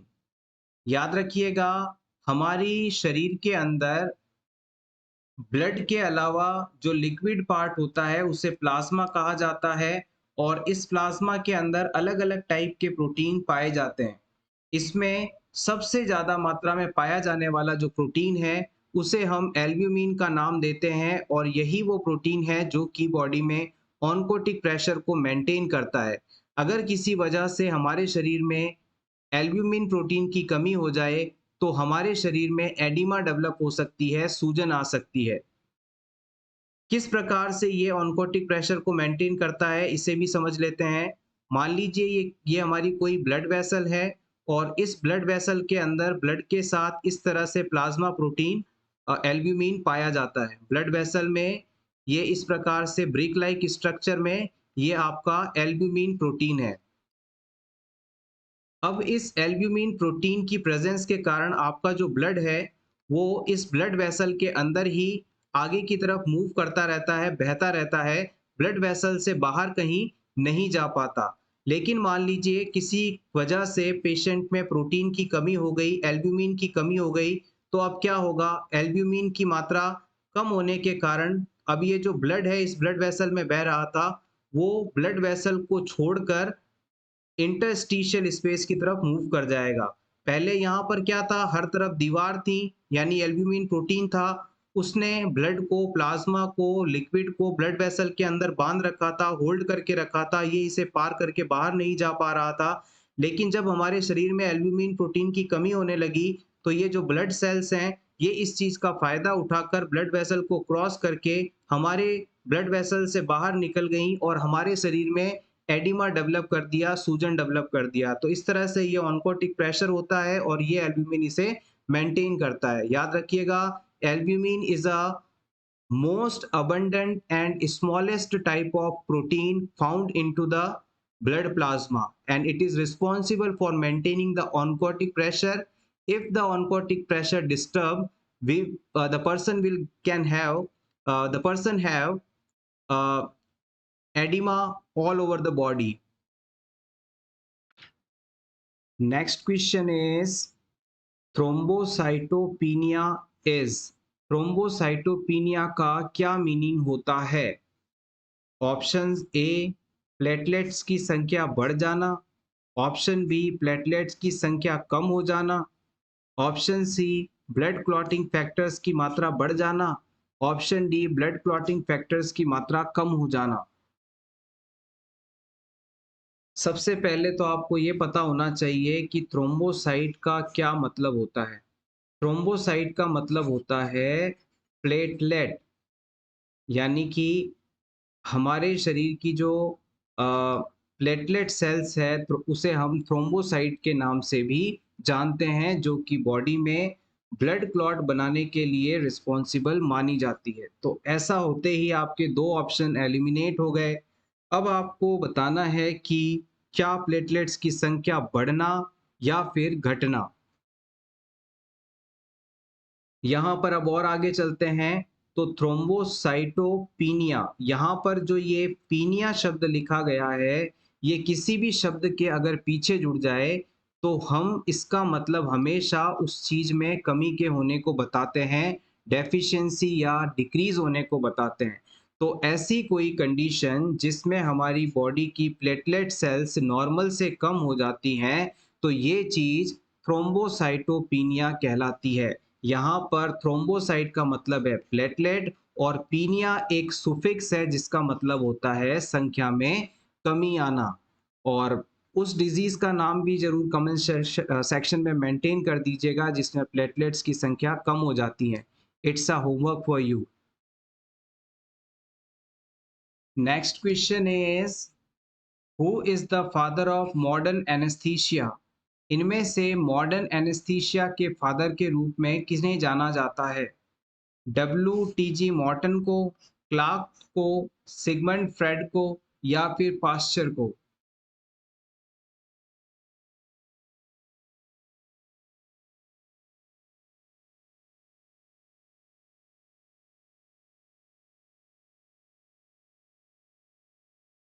The right answer is option A, WTG Morton. WTG Morton का फुल नाम अगर आप जानना चाहें तो नोट कर सकते हैं। William Thomas Green Morton. William Thomas Green Morton, WTG Morton, इन्हें फादर ऑफ मॉडर्न एनेस्थीसिया के रूप में जाना जाता है। फादर ऑफ मॉडर्न एनेस्थीसिया है WTG Morton, William Thomas Green Morton.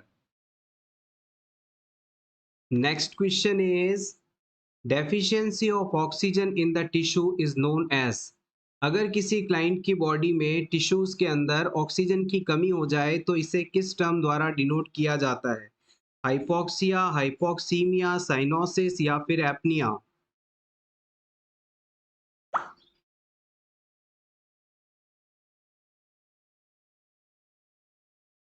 बहुत ही बेसिक और इम्पॉर्टेंट चीज है। अगर किसी पर्सन के अंदर 20 सेकंड या इससे अधिक रेस्पिरेशन एब्सेंट हो जाए तो ये कंडीशन एपनिया के रूप में जानी जाती है। अगर किसी क्लाइंट को 20 सेकंड या इससे अधिक समय के लिए सांस नहीं आए तो ये कंडीशन एपनिया कहलाती है। Cessation of respiration more than 20 seconds is called apnoea. अब बात करते हैं साइनोसिस की। साइनोसिस के अंदर ब्लूइश डिस्कलरेशन देखने को मिलता है due to lack of oxygen. शरीर में ऑक्सीजन की कमी के कारण स्किन और म्यूकस मेम्ब्रेन नीली पड़ जाती है, ब्लूइश डिस्कलर्ड हो जाती है, तो ये कंडीशन साइनोसिस के रूप में जानी जाती है।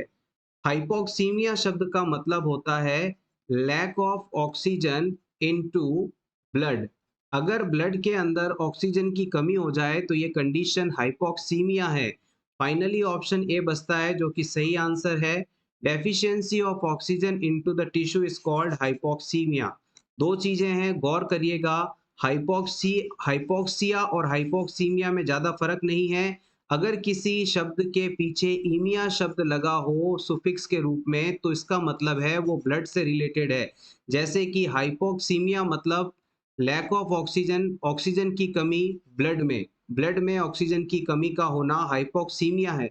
जबकि बॉडी टिश्यूज के अंदर ऑक्सीजन की कमी का होना हाइपोक्सिया कहलाता है। तो हाइपोक्सिया और हाइपोक्सीमिया में कंफ्यूज मत होइएगा। आप चाहें तो इसका स्क्रीनशॉट ले लें आपके रिवीजन के लिए। Next question is in which part of female body zygote develops? इनमें से फीमेल बॉडी के किस पार्ट में जाइगोट का डेवलपमेंट होता है? Vagina, fallopian tube, ovaries, uterus? Zygote का निर्माण जो है वो स्पर्म और ओवम इनके मिलने के कारण होती है। अब जैसे ही जाइगोट का फॉर्मेशन हो जाता है, एग फर्टिलाइज्ड हो जाता है, उसके बाद इस जाइगोट का जो शुरुआती डेवलपमेंट होता है, इनिशियल डेवलपमेंट होता है, लगभग 3 से 7 दिनों तक का, ये हमेशा आपको फैलोपियन ट्यूब के अंदर ही देखने को मिलता है। और फिर 7 दिन बाद ये एग यहाँ से धीरे धीरे मूव करता हुआ यूट्राइन कैविटी में पहुंचता है और वहां पर इम्प्लांट होकर आगे का पूरा डेवलपमेंट अपना कंप्लीट करता है। तो याद रखिएगा, जो जाइगोट नाम की स्ट्रक्चर है उसका निर्माण स्पर्म और ओवम के मिलने से होता है, और इस जाइगोट के निर्माण के बाद इसका जो शुरुआती डेवलपमेंट है लगभग 3 से 7 दिनों तक का, वो फैलोपियन ट्यूब के अंदर ही देखने को मिलता है। 7 दिनों बाद ये यहाँ से मूव करके यूट्राइन कैविटी में पहुँचता है, यूट्रस में पहुँचता है, और वहाँ पर जाकर इम्प्लांट होकर अपना आगे का डेवलपमेंट कंप्लीट करता है। Next question is, what group of clients should nurse anticipate to have the highest incidence of non-Hodgkin's lymphomas? आपके अनुसार किस उम्र के व्यक्ति में नॉन हॉजकिंस लिम्फोमा होने की संभावना सबसे ज्यादा होती है? Child, older adult, young adult, middle aged person?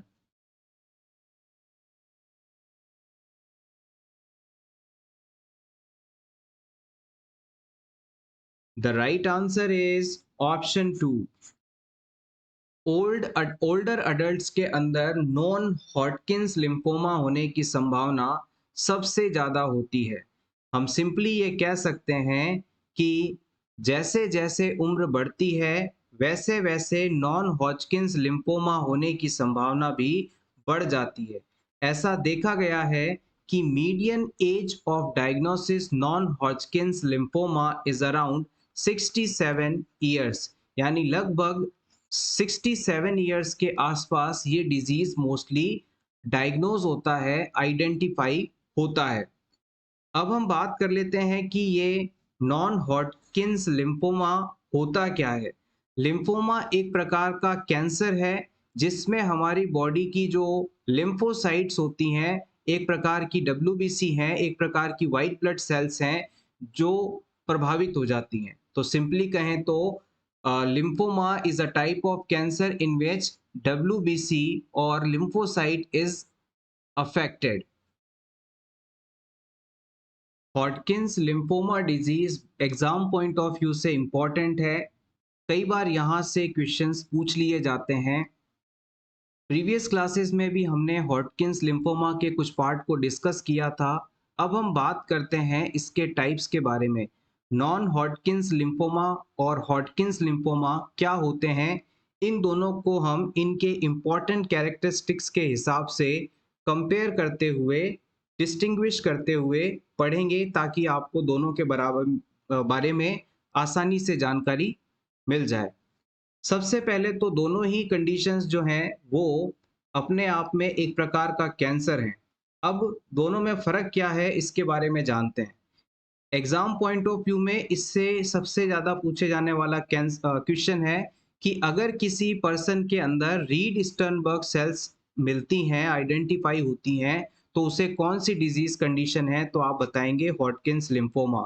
जबकि नॉन हॉटकिंस लिम्फोमा के अंदर रीड स्टर्नबर्ग सेल्स जो हैं वो एब्सेंट होती हैं, नहीं पाई जाती हैं। नॉन हॉटकिंस लिम्फोमा जो है बहुत ज़्यादा पाया जाता है, जबकि हॉटकिंस लिम्फोमा जो है बहुत कम देखने को मिलता है। Median age for non Hodgkin's lymphoma diagnosis is around 67 years, यानी कि ये जो नॉन हॉटकिंस लिम्फोमा है ओल्ड पर्सन्स के अंदर ज़्यादा देखने को मिलता है, जबकि जो हॉटकिंस लिम्फोमा है वो मिडिल एज के अडल्ट के अंदर सबसे ज़्यादा देखने को मिलता है। इसकी मीडियन एज ऑफ डायग्नोसिस जो है वो अराउंड 39 ईयर्स है। तो आप इसे कह सकते हैं अर्ली अडल्टहुड के अंदर ये चीज़ ज़्यादा देखने को मिलती है, और लेट अडल्टहुड के अंदर नॉन हॉटकिंस लिम्फोमा सबसे ज़्यादा देखने को मिलते हैं। अब हम इसकी जो साइन एंड सिम्टम्स या इसकी जो डिजीज़ की शुरुआत होती है वो कहाँ से होती है इसके बारे में बात करते हैं। नॉन हॉटकिंस लिम्फोमा की शुरुआत जो है वो हमारे शरीर में किसी भी जगह पर पाए जाने वाली लिम्फ नोड से हो सकती है, जबकि जो हॉटकिंस लिम्फोमा है इसकी शुरुआत हमारे अपर बॉडी में पाए जाने वाली लिम्फ नोड्स जो कि नेक एरिया में, चेस्ट एरिया में या आर्मपिट एरिया में पाई जाती हैं वहाँ से होती हैं। सिंपली आपको ये याद रखना है कि हॉटकिन्स लिम्फोमा में जो डिज़ीज़ की शुरुआत होती है, वो हमेशा गर्दन से होती है, नेक एरिया में मौजूद लिम्फ नोड से होती है, उसके बाद ये धीरे-धीरे पूरे शरीर में फैलता है। जबकि नॉन हॉटकिन्स लिम्फोमा शरीर के किसी भी हिस्से में शुरू हो सकता है। आप चाहें तो अपने रिवीजन के लिए इस स्लाइड का स्क्रीनशॉट ले सकते हैं और अगर आपको ये क्लास अच्छी लग रही हो तो प्लीज़ वीडियो को लाइक कर दीजिएगा और इसी तरह के रेगुलर वीडियोज़ नोटिफ़िकेशन पाने के लिए जो कि आपको हर रात 8 बजे देखने को मिलता है, उसके नोटिफ़िकेशंस के लिए for nurses preparation YouTube channel को ज़रूर सब्सक्राइब करें। Please subscribe. Thank you. Next question is tuberculin test denotes. अगर किसी क्लाइंट में आप ट्यूबरक्युलिन टेस्ट करवाते हैं तो इससे आपको क्या पता चलता है? ऑप्शन ए, प्रीवियस और present sensitivity to tubercle proteins. Patient पहले या वर्तमान में ट्यूबरकल प्रोटीन से कितना सेंसिटिव है। Option B, patient is resistant to tuberculosis.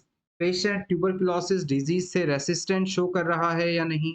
Option C, screening test for tuberculosis. ये ट्यूबरकुलोसिस को आइडेंटिफाई करने के लिए प्राथमिक टेस्ट या स्क्रीनिंग टेस्ट के रूप में इस्तेमाल किया जाता है। Option D, protective immune status of individual against tuberculosis. ये किसी व्यक्ति में ट्यूबरकुलोसिस डिजीज के अंदर कितनी प्रतिरोधक क्षमता है उस चीज के असेसमेंट में इस्तेमाल किया जाता है।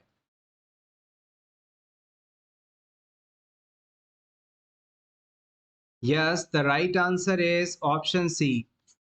यहाँ पर जो ट्यूबरकुलिन टेस्ट दिया गया है इसे आप मैंटॉक्स टेस्ट के नाम से भी जानते हैं। It is also called Mantoux test. और इस टेस्ट के अंदर जो पीपीटी होता है उसे हम पेशेंट के फोर आर्म में इनर एस्पेक्ट पर एडमिनिस्टर करते हैं और 48 टू 72 आवर्स के बाद इसे रीड करते हैं। अगर एडमिनिस्ट्रेशन साइट पर 1 सेंटीमीटर या 10 mm साइज का स्कार फॉर्मेशन हो जाता है तो इसका मतलब है पर्सन में ट्यूबरकुलोसिस डिजीज प्रेजेंट है। So we can say tuberculin और मॉन्टेक्स टेस्ट और Mendel Mantoux test is a tool for screening tuberculosis and tuberculosis diagnosis. Next question is uterine pacemaker is situated at. इनमें से किस जगह पर uterine pacemakers पाए जाते हैं? कॉर्नुआ ऑफ यूट्रस में, इस्थमस में, सर्विक्स में या फिर बॉडी ऑफ यूट्रस में? सबसे पहले हम जानते हैं कि यूट्राइन पेसमेकर्स आखिर होते क्या हैं। जैसे कि हमारे हार्ट में ऐसे नोड पाया जाता है जो कि लगातार इम्पल्स जनरेट करता है जिसके कारण हार्ट में कॉन्ट्रैक्शंस होते हैं, हार्ट सिकुड़ता है। उसी प्रकार से जब चाइल्ड बर्थ होता है, लेबर होता है, डिलीवरी होता है, उस दौरान बच्चे को यूट्रस से बाहर निकलने के लिए यूट्रस में लगातार कॉन्ट्रैक्शंस की आवश्यकता होती है, संकुचन की आवश्यकता होती है। तो उस समय हमारे यूट्रस में मौजूद ये यूट्राइन पेसमेकर्स लगातार इम्पल्स जनरेट करते हैं, मैसेज जनरेट करते हैं, जिसके कारण यूट्रस में कॉन्ट्रैक्शंस होते हैं, सिकुड़न होती है, संकुचन होते हैं और बच्चा जो है बर्थ कैनाल से होता हुआ, वेजाइना से होता हुआ बाहर आ जाता है, बच्चे की डिलीवरी हो जाती है। अब इन यूट्राइन पेसमेकर की यूट्रस में एग्जैक्ट लोकेशन क्या होती है ये आपको बताना है।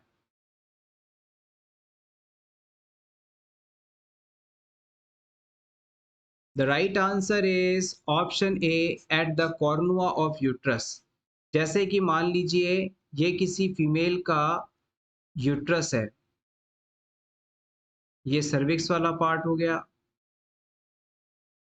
अब जिस जगह पर फैलोपियन ट्यूब और यूट्रस आपस में मिलते हैं, उस जगह पर संख्या में 2 या 2 से अधिक भी हो सकते हैं, यूट्राइन पेसमेकर्स पाए जाते हैं। जिस जगह पर फैलोपियन ट्यूब और यूट्रस आपस में जुड़ते हैं, उस जगह पर संख्या में 2 या इनसे अधिक छोटी-छोटी स्ट्रक्चर्स पाई जाती हैं, इन्हें हम यूट्राइन पेसमेकर के नाम से जानते हैं। और ये जो लोकेशन है जहाँ पर ये पाए जाते हैं इसे हम कॉर्नुआ ऑफ यूट्रस के रूप में जानते हैं। तो सिंपली आप कह सकते हैं cornu of uterus is the place where uterine pacemakers are found and their main function to generate contraction at the time of labour process to expel the product of conception outside the womb. All the learning activities which are planned and guided by the school, whether they are carried out in groups or individually inside and outside the school, known as.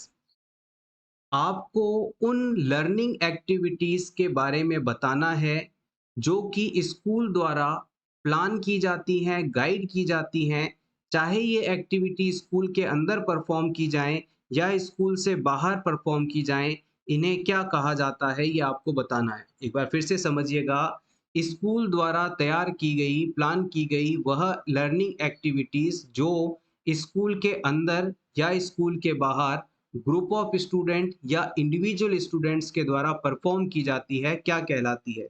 Lesson plan, curriculum, demonstration, supervision.